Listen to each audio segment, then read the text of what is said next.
Being a lead designer at Lionhead is actually an interesting job because we have one of the industry design luminaries working here in Peter Molyneux. So I work very closely with Peter to define the game vision, and then I work specifically day to day on the team trying to bring those pillars and that vision to reality. And along the way I work pretty much several times a week with Peter reviewing the game, talking about the game, and trying to execute on both what we want to do and what he is encouraging us to do.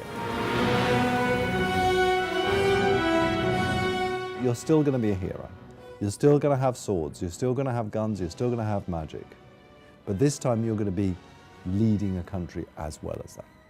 We're not going to make it easy for you though. There are going to be challenges in your rule. Like many of us have seen, the leaders that we elect in today's world often age badly in the first couple of weeks when they realise the enormity of the problem that they're taking on. We have always been a game that tries to be fairly accessible and something that hits a broader audience. So with Fable 3, what we're doing is keeping that foremost when we're thinking about building it. But those that are long-term Fable fans won't be disappointed. Everything that they've loved about the Fable franchise will still be there. A role-playing game is all about, this is me playing the role of a hero and a king or a queen. It's really about not getting rid of every element of an RPG, but certainly making it something that people who aren't interested in that side of things will still enjoy. New technology in Fable 3, I think the main thing for me is Simon nodding in the background. The tools are actually a bit slower at the moment, so I probably wouldn't want to talk about that. We've got a real issue with that. Move on.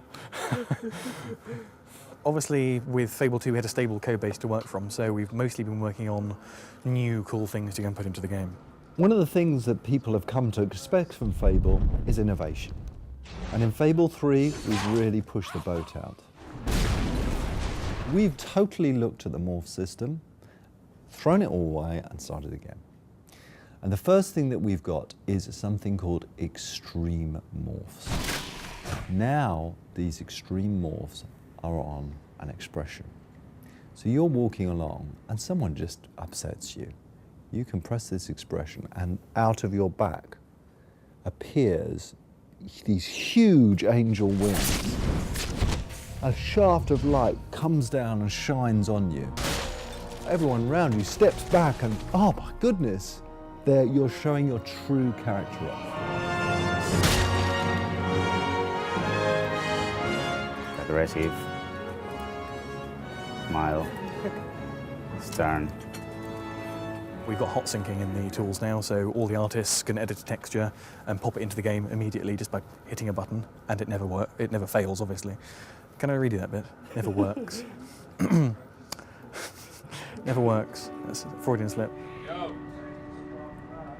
There's another thing which I think we could use for morphing, which is really interesting, which I've never seen before. And that is the weapon that you use. Why not have weapons change as you use them, that adapt themselves visually to your combat style and to your alignment? So imagine, how do you make the evil sword of ages? You make it by using it in an evil way. And as you use it, as you kill innocent victims, so you will see it glow and drip with blood all the time. I want everybody in the world to have unique weapons.